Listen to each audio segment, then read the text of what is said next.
Okay, Season 19, Overwatch 2 balance patch.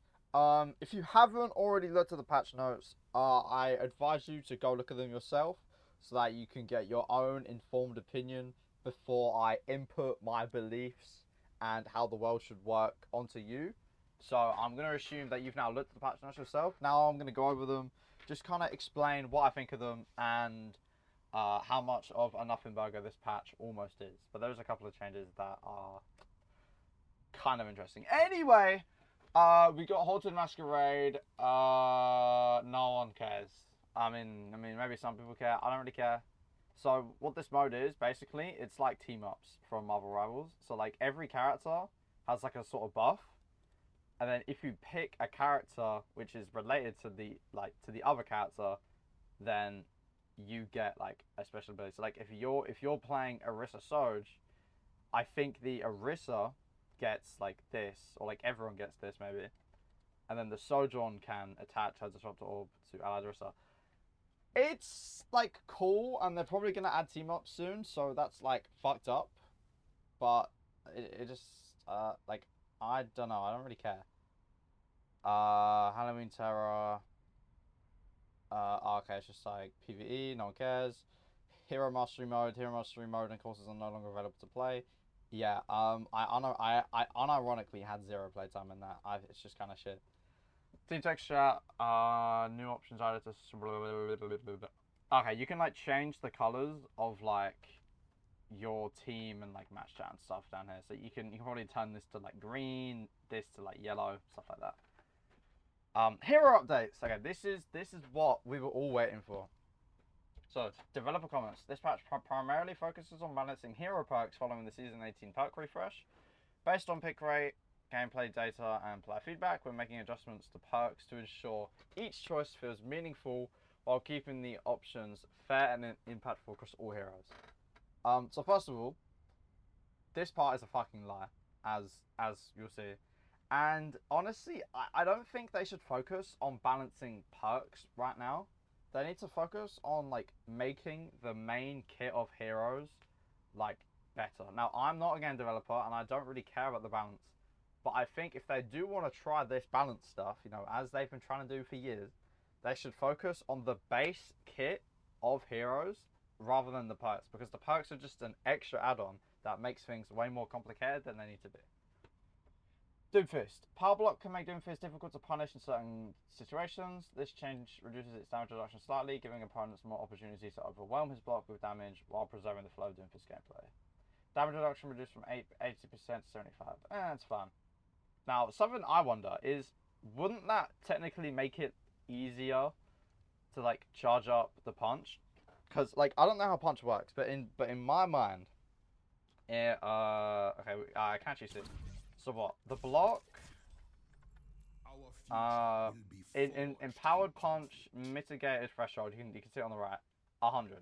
So would you have to take more or less damage now that the damage reduction is less? Because technically you take more damage. So would it be easier to get the empowered punch? I'm not a Doom player, so I don't know. So someone would have to inform me whether or not you have to take less or more damage, or whether or not the damage like applies the same to this empowered punch.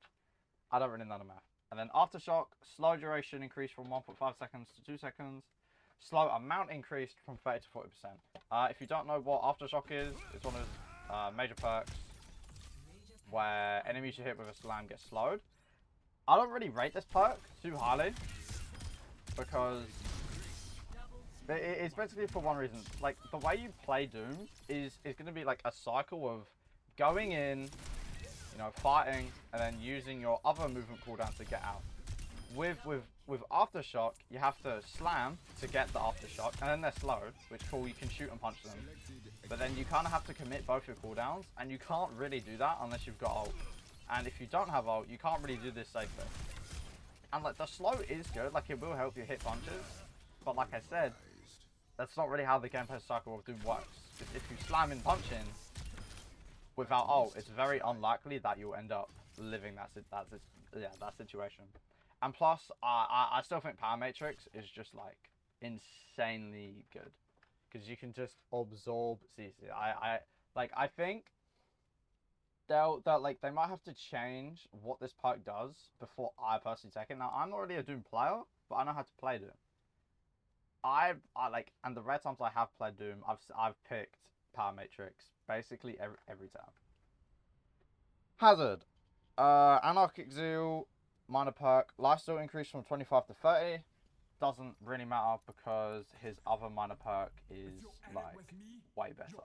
When it comes to survivability, having speed speed and slash movement is always going to be better than having lifesteal, because the lifesteal only helps you with one thing, keeping you alive whilst you're blocking, and that's nice, that's good. Violent Leap helps you survive more by letting you move faster, by letting you move further, and it also helps you move around the map. It helps you be more lethal because you can reach from further away. So I think as long as the comparison between the two perks is going to be Violent Leap, which gives you speed, distance, lethality, and survivability through the speed and stuff, I think it's going to be a better perk than Lifesteal, unless they bump up this number to 40, 50, maybe even higher than that. Till then, I really don't see the appeal of Anarchic Zeal over Deep Leap, just because having that extra distance is very nice. Let me claim the perk so it doesn't get annoying. And let's get back on the page. Joker Queen. Rampant Charge, minor perk, no longer refreshes all cooldowns. Now reduces all cooldowns by 6. Yeah, so I saw this coming from the first day this perk got added to Queen. If you don't know what this perk does, or if you don't know what this perk did, it gives you unstoppable, which makes you unCCable. But what it used to do is when you ulted, you would get all of your cooldowns back. So you could use all your cooldowns, shout, carnage, and knife, ult, and then when you come out of the ult, you would have them all refreshed, even after the shout you used before the ult finished. What this perk does is it just makes it so you reduce the cooldowns by 6. But that is still really good, because you're gonna have your knife and your carnage back for free, and your shout is only gonna be on a 6-second cooldown.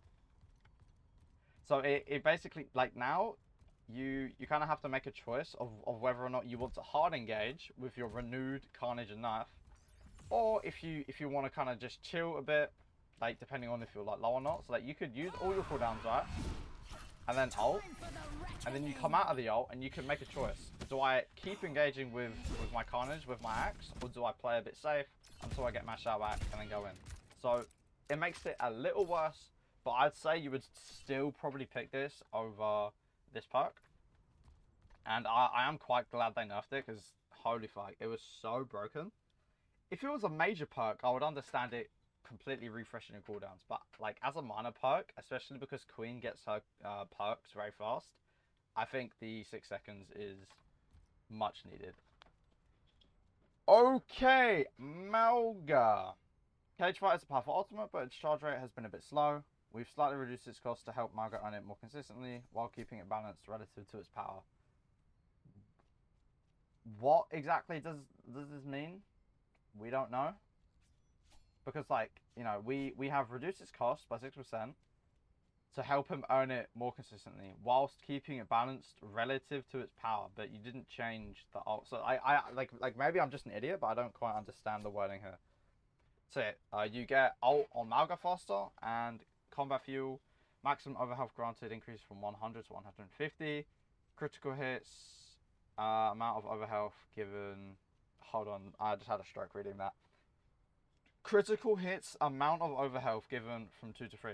Okay, so this perk, if you don't know, basically, when you have it and you get critical hits, I just jumped off the map. Oh my god, I'm actually a child.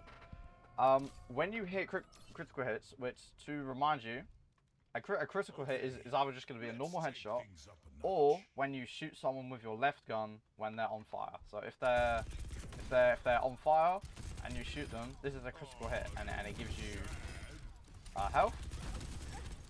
And this builds up to 150, and this is completely permanent, by the way.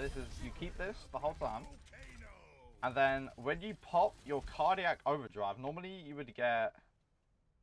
Oh, okay. I don't think you get any health. So yeah, when you pop cardiac overdrive, you now get plus 150 over health. Like, on top of having the damage reduction and the healing. Whilst that is...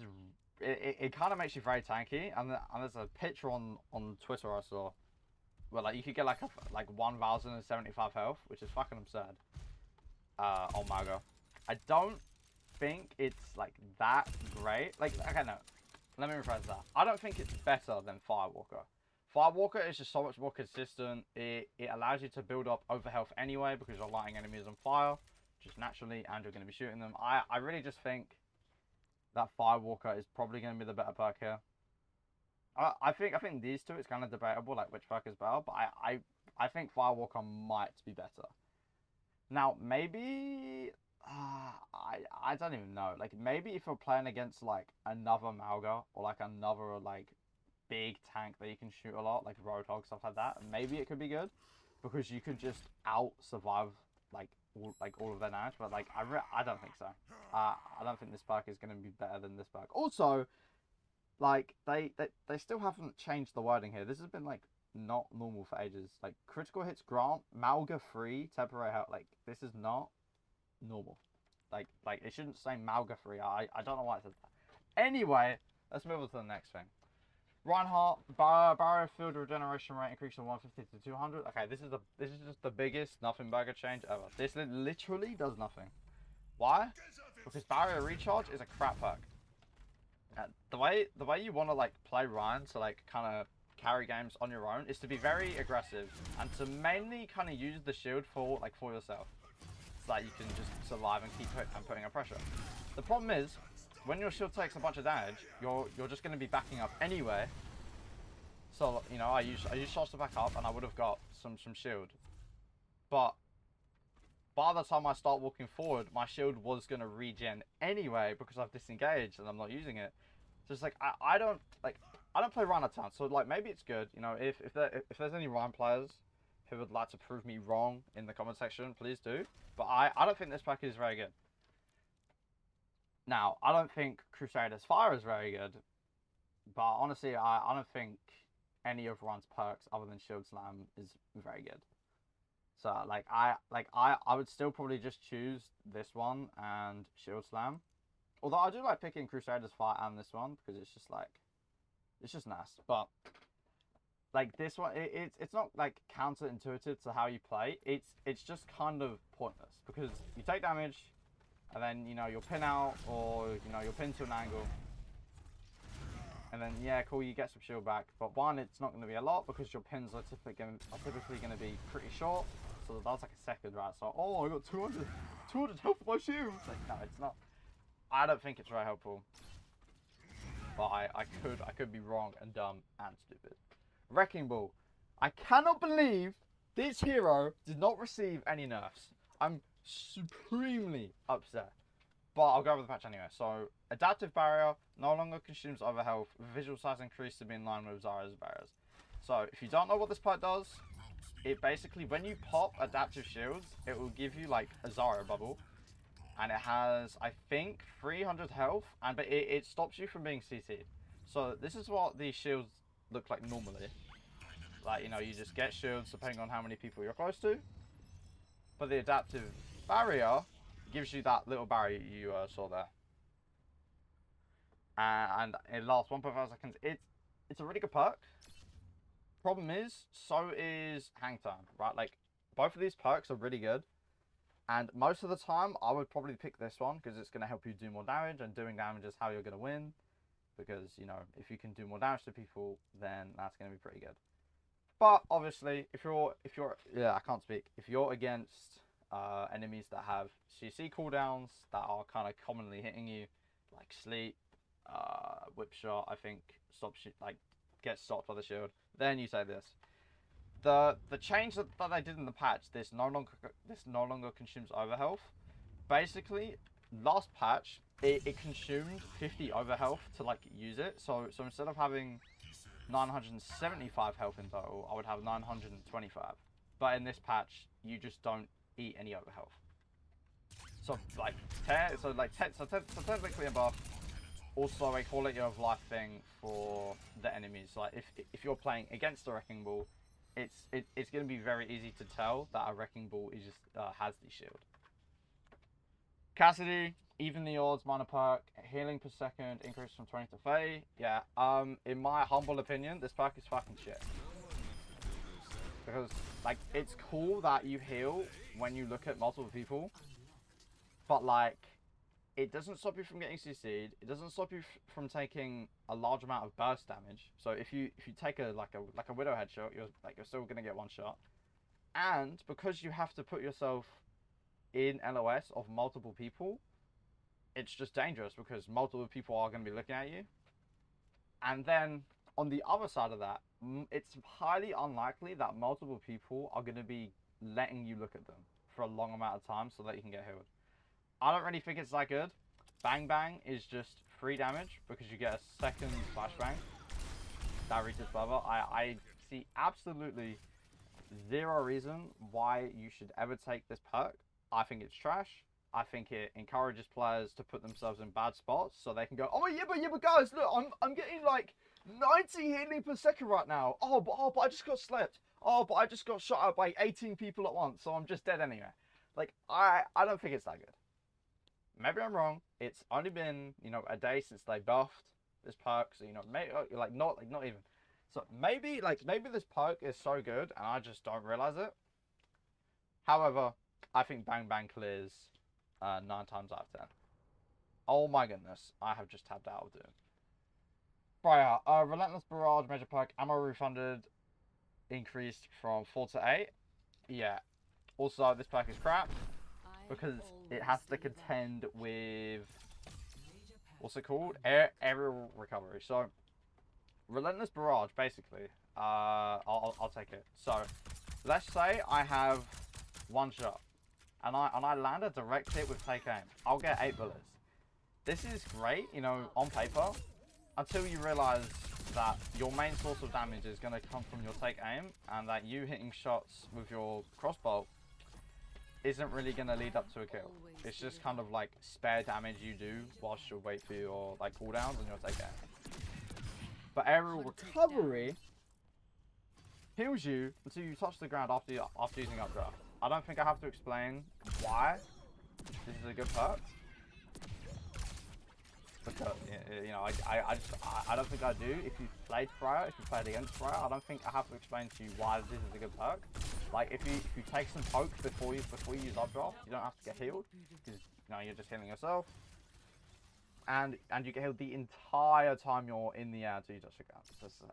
It's just like, you don't, like, not having ammo has never been a problem for me on Fryer personally. I've never found myself thinking, oh fuck, I really need to reload right now. Imagine if I had some bolts, I could kill this guy. No, I've never, rarely had that. So that's why I think this perk is kind of pointless, because your main source of damage is going to come from the take aim bolts anyway. So I have against Graph. Glacial Propulsion no longer shares a cooldown with Ice Wall. Cooldown increase from 6 to 10 seconds. This is really good, because Mei is like a great hero, but she has always suffered from one problem. She isn't very mobile, and for the longest time, if she wanted to be mobile, she would have to use her Ice Wall to move around. But you don't really want to do that much, because your Ice Wall is kind of also what makes Mei a good character. And what this perk does is it gives you a mobility option without sacrificing either of your 2 other important cooldowns to actually play the hero. But the problem with it last patch was that it shared the cooldown with the Ice Wall. So when you would use it, right, you would get the pillar, but then it would put Ice Wall on like a 6-second cooldown, which is kind of like, well, I have movement, but I still have the problem of that I don't really have my wall for when I'm going to need it. But now they buffed it to where it has its own cooldown. It is a little longer, but it's a good trade for you to have wall, ice block, and the jump up. And because the season hasn't been out for very long, I'm sure people are going to have to figure out how to optimally use this. But I think in the future you're going to see maybe not an insane amount of Mei players, because Mei doesn't get played a lot, but I think you'll see Mei get played a little bit more often. And when she does get played, you might see them use this perk in some pretty creative ways to set up ultimates and stuff. In fact, I think probably the best DPS change so far, Reaper. Now, before I read this out, I think Reaper hasn't been completely OP, but I can agree he's been a little obnoxious, specifically when he is paired with some other heroes in the game. Zarya. Man, who said that, man? Man, this cough is bad today. But yeah, I think he might have been a little too strong. Reaper's engage and disengage potential has been... I have hiccups, sorry. Has been too consistent with the addition of Shadow Blink. We've reduced Wraith's form's movement speed to lower his overall mobility, moved Shadow Blink to a major perk, and added Lingering Wraith as a new minor perk to preserve mobility options for players who choose it. Okay, so Wraith form's move speed, it used to give you plus 50%, but now it's plus 40, so seeing you move 10% slower as you did normally doesn't affect it, like, it doesn't affect your gameplay too much. It just means you'll have to TP or engage from places a little bit closer to safety, because you're going to be 10% slower. Shadow Blink is a perk which you probably know of already. It basically makes his TP faster and more consistent to use. So yeah, TP cast summon cooldown are 25% faster, but the range is reduced by 25%.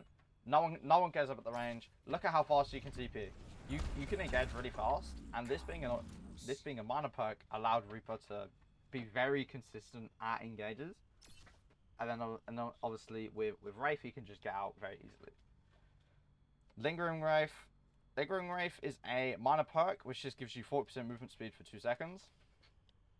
Now, I think this perk is okay, and compared to the Soul Reaving perk, it's, you know, it's definitely an option.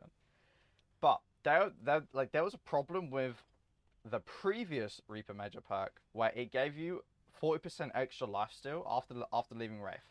The problem with that is that you mainly use Wraith as a disengage tool. So when you leave Wraith, you're not expecting to fight really, and if you are, it's going to be because you're being forced to, either because they chase you or you're in a bad position. But usually Wraith should get you to relative safety without you needing to fight again, because it puts you in danger. The problem with the previous perk was that you wouldn't really want to fight after having a Wraith because you're on the Wraith. This minor perk is kind of the same thing, but it's definitely better because it gives you more movement speed. So if you really need the movement speed after Wraith, you can kind of keep it. But again, if you need, like, in my opinion, if you need the extra movement speed to escape, you've probably put yourself in a bad situation. But I wouldn't flame you for taking the perk, because I don't think Soul Globes is very good, because it requires you to kill people, which, like, I don't think any other perk in the game requires you to do that now. So, like, that's already a big hurdle. You have to get a kill. Every other character has a perk that gives them value before someone dies. This one doesn't. And then when they do die, you have to go to the soul. So, like, you have to walk onto the enemy's corpse to pick up the soul. And the soul only gives you 50 health. So I don't think it's that good. And, like, it's not much competition for this, but I think this one fits the way Reaper plays a little more and the way you should play compared to this. But I'm not, like, discouraging the use of this perk. I think this perk could have potential. Now, the major perks is where shit gets real. Because I have always not really been a fan of dire triggers. But I understand it's actually, like, pretty decent at, like, short to mid ranges to get way more damage. However, Shadow Blink is too good and too consistently impactful to not take. So I think Shadow Blink is going to be the new, like, automatic choice, because before it was dire triggers or the other Wraith perk, which gave you the lifesteal, and obviously you're not going to take that perk, so you would take dire triggers. But now I think Shadow Blink is going to be the new MVP, because, like, you just TP so fast, and it's kind of what has made Reaper so annoying to play against last season. But I'm glad they nerfed him slightly, but they still gave him some more options, which is nice. Tracer. I'm very upset that they didn't nerf her more, but you know, it's whatever. Flashback no longer grants 2 blink charges instantly after recall. This change creates a short delay before additional blinks are available. This helps limit rapid blink chaining while maintaining flashback's effectiveness. So like that's fine. I don't mind the perk being strong, but the perk is too strong. So it no longer grants 2 blink charges, and now increases blink cooldown recovery rate by 150% for 3 seconds after recall. So basically, it gives you the same effect of the previous perk, just over time instead of instantly. However, you probably have already seen there is just a slight, like a minor bug. You know, I don't think it's anything too serious. There's a minor bug where if you have this perk equipped and you use recall, which just to keep in mind is a 13-second cooldown, there's a slight bug. Just watch the timer on the cooldown. So yeah, I'm not sure how Blizzard has done this, but they have successfully made the best character in the game even better after trying to nerf her. So the bug is, normally your blink cooldown recovery is increased, as you can see down there, and it gives you like I think 2 blinks. But it's also affecting the recall cooldown. So you effectively have an 8-second recall, which just makes Tracer completely broken. So isn't that great? And also, it says you can't chain the blinks, but like you low-key kind of can, because during the blink animation, you get 1 blink, and then pretty soon after you get another blink. So like you low-key can still chain the blinks, but it's definitely not as effective. Please, everyone here, tell Blizzard, if they haven't already, to fix this bug, because I don't like this character that much. At least, you know, not playing against her. I like playing as her, because she's fun and good. But playing against her, it's getting annoying because she's just the best all the time, all the time. Widowmaker, Seeker Mind Major perk, damage increase from 25 to 50. Don't care. I think this pack is shit. I think it's horrible, especially compared to Escape Plan. What Seeker Mind does is, instead of being something that kind of explodes and it like just poisons the enemy, it just shoots. But the problem is that it's trash. Because like it still is basically one shot to every like enemy, you know, because it has 1 health. It has 1 health, right? So you can't throw it into the enemies to shoot them. It technically is gonna do less damage, right? Like if the enemy triggers it, because like they're gonna get shot out by the thing, and then they're just gonna shoot the mine. So oh no, minus 50, because at least normal Venom mine would be like they walk past it, it triggers, and now they take 125 damage. But this perk, I can honestly rant about this perk being so shit, and honestly the cooldown being shit all the time. Because like I don't think it's very good. I really just don't think it's that good. So, like, especially compared to Escape Plan, where you can literally get 4 extra seconds for landing a fully charged up scope shot. Yeah, I've got my grievances with Widow. Okay, support. We have some things to talk about on support here. So, Anna, as you might have read, the critical damage, crit rate, whatever it's called, has been increased from 1.5 to 2 times. Now, last season, a 1.5 times multiplier would have been 75 times 1.5. That would be somewhere around like 100 and no, it'll be like 112.5. So yeah, you would do 112.5 damage per headshot, which you know you can 2-shot Tracer, which is nice, but everyone else is a 3 tap, which. Like it's nice, but when are you gonna consistently hit 3 headshots before they use cover, or if you miss, or if they get healed? You know, there's so many circumstances that are gonna make it hard to consistently land 3 headshots in a row to kill someone. But now, okay, listen to me. Anna does 150 damage per headshot.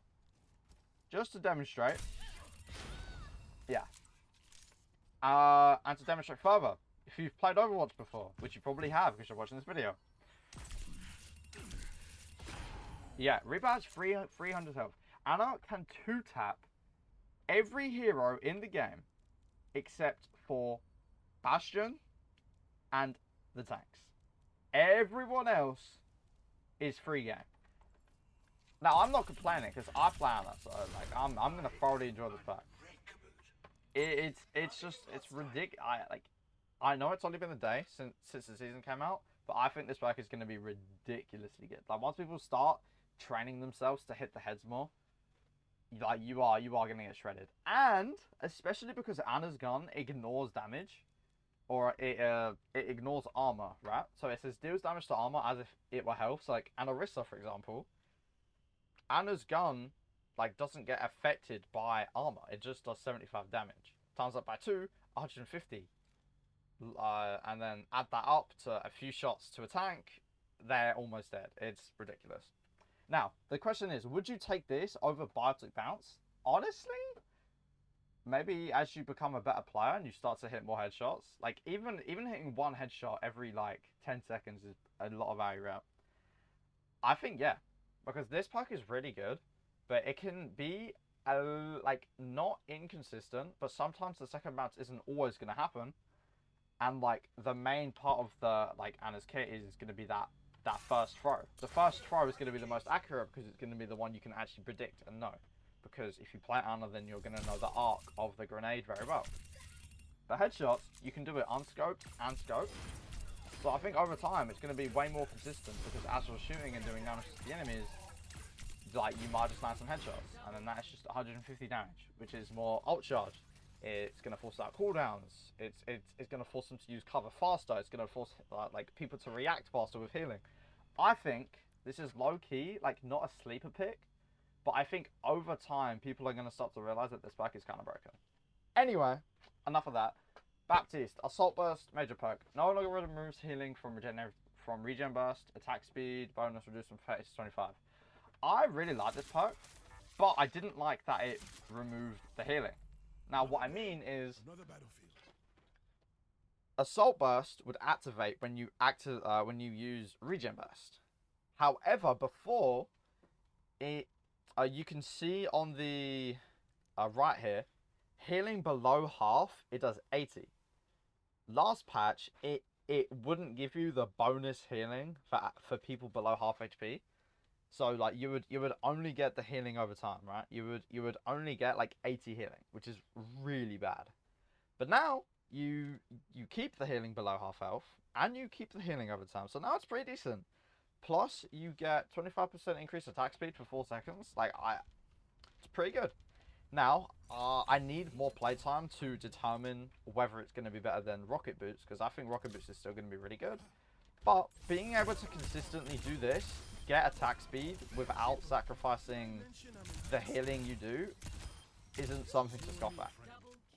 And like especially when you think about like you can use window, and then like you get shot at, you regen burst, heal back up, and then you shoot them through the window. You know, it's nothing to scoff at, right?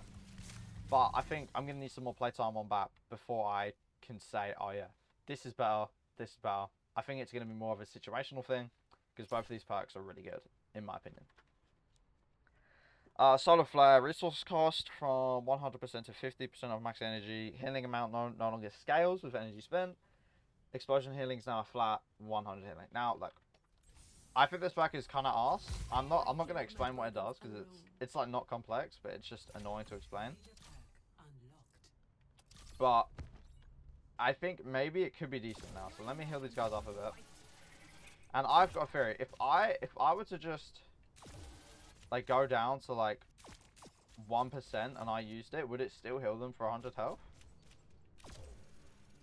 So like if I go really low and then I use it, okay, it would. Okay, so like you can kind of do a thing where like if you're at the end of your beam and like you have multiple people in front of you, you can use up all of your beam and then left click at the last second, and because it doesn't scale with how much energy you use, it's still gonna do 100.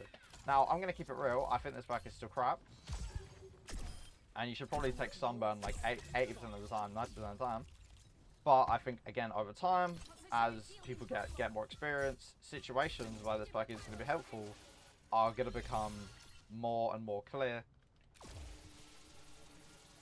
And then this perk might have some actual like playtime in like the meta. Also, because it only uses 50%, you can use some of your beam, heal everyone, and then continue healing without using a full beam. So yeah, I think this one's like low expectations, but it's a work in progress. Orbital Ray remains a strong support ultimate, but Juno's time to earn it can feel a bit slow. This change keeps her ultimate among the longer to earn options, whilst bringing her closer in line with the rest of the hero roster. So yeah, I don't know if you noticed, but when you play Juno, getting ult actually felt like a chore. Like, oh my god, sometimes it would feel so long to get ult. Like some people could unironically have 2 ults, maybe even 3 by the time like by the time you can get 1. So I like that they made it a little easier to get. I like that they didn't go too overboard by going like 10%, because like they said, her ult is still really powerful. It just feels kind of bad to play the character when it takes like 2,900 ult points to get, and then like this is like after the buff, right? So if we look at another support like Moira, you know, okay, Moira's also on 2,900. Maybe that's not a great example. Yeah, so like Anna has 2,300 ult points. That's 600 less damage and healing you need to do to get nano boost compared to Orbital Ray. And maybe if I can look for some other roles. Alari's is actually more expensive now. So yeah, they've brought it more in line without, I think, making like it too easy to get. You know, Trans is on 2.5. Kiri's probably going to be on like 2.6, 2.7. Ah, it's on 2.5. So yeah, it just feels a little bit. It just feels a little better to get now. Why do I not have a left click? Why do I not have a left click on Kiriko? Hello? So I know I'm getting a bit distracted, but I don't know why this has happened. No, I want. Yeah, I want that. Okay, sorry. I got distracted. So, speaking of Kiriko, Foxtrot duration reduced from 3 to 2 seconds. Ready step duration increased from 2 to 3 seconds. So, Foxtrot and Ready Step are Kiriko's major perks. Short story, no, that's not the word. Basically, you know, just very quickly, still always choose Foxtrot over Ready Step, because Ready Step, like the Reaper Wraith perks that I talked about earlier, it's a little counterintuitive to how you want to play Kiriko. The way you want to play Kiriko is engage people, make them look at you, do damage, and then when things get dangerous, you just TP out. But once you TP out, you're kind of in that dangerous area where, like, if you get pushed, you're very likely to die because you don't have your escape tool.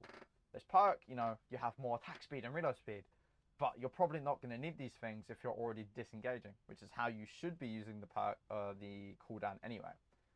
Plus, Foxtrot is just still really good. So, despite this being buffed and this being nerfed, Foxtrot is still going to be the better option until they change how this perk works or replace it with something else. Life Weaver.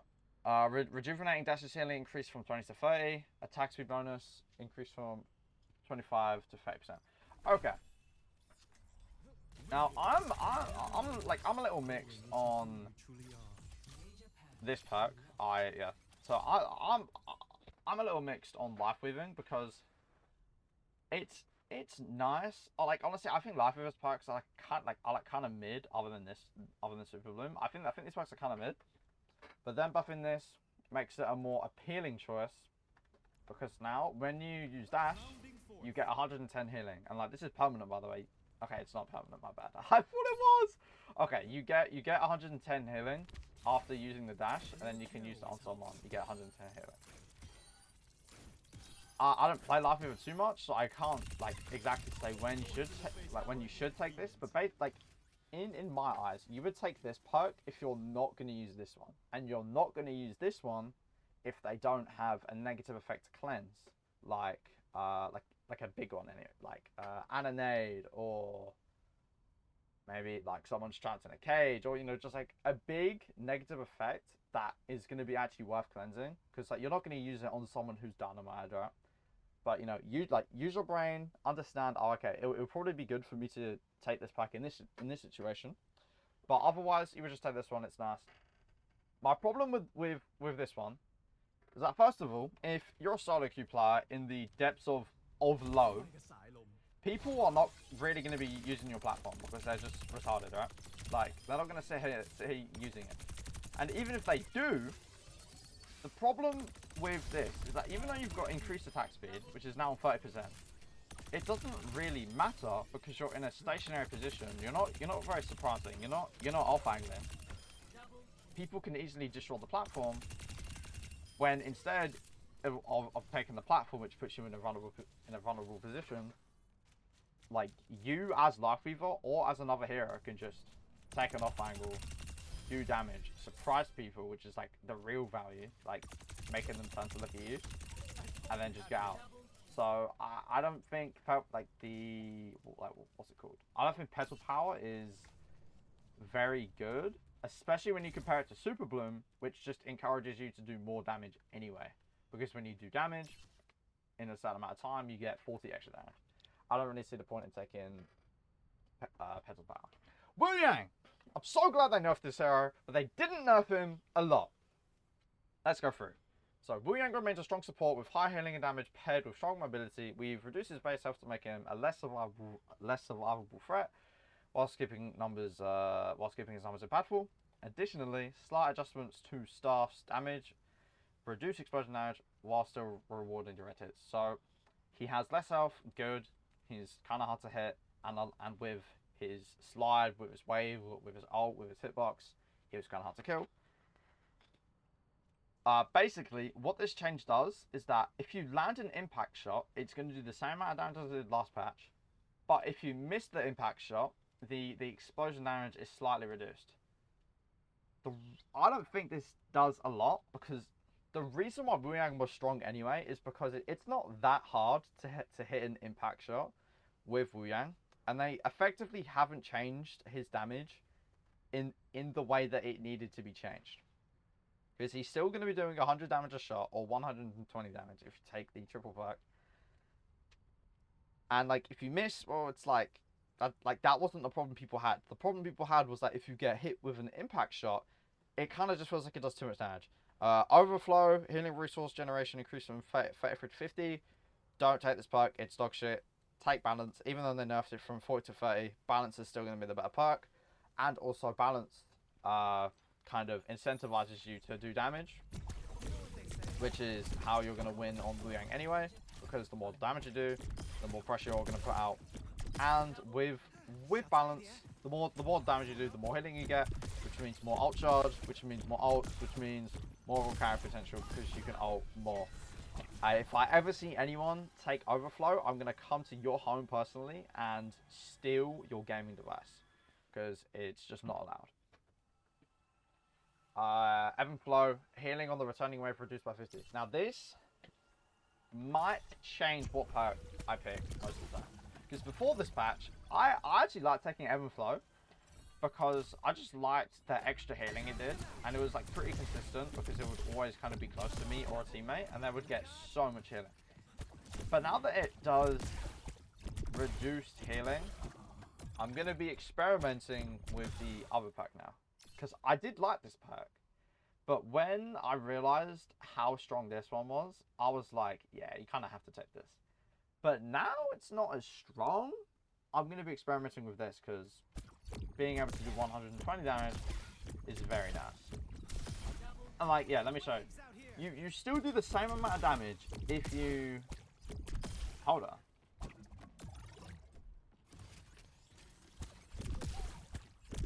Yeah, you still do the same amount of damage if you impact them, but if you don't hit them, it's going to do 60 damage and not like 70.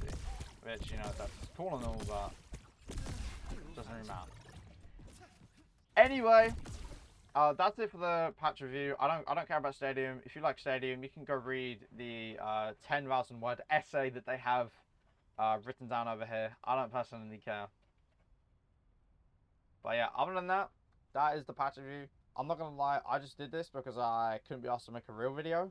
But I'm gonna have a pretty good video coming out on Sunday, so stay tuned for that. It's gonna be a support video, mainly about Anna and Wuyang, and maybe some other supports. But it's mostly gonna be Anna Wuyang. So stay tuned for that. If you want coaching, check out the link in the description. I'll see you guys next video. Peace.